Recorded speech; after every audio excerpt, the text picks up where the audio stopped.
Hey guys, today I'm going to show you how to download Summertime Saga for Android users. So in the first step, we will simply go to Google search bar and type Summertime Saga. Now click on this first link, which shows Summertime Saga. Now, as you can see, it takes us to the website of Summertime Saga.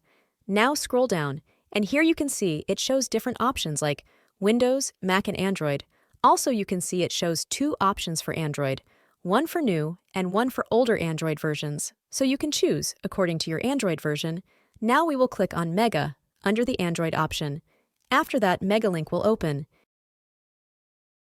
Here are two options. One is open an app and one download icon. Now click on Download button. After that, it will show you download bar showing the download progress. Thank you for watching. Hope you liked the video.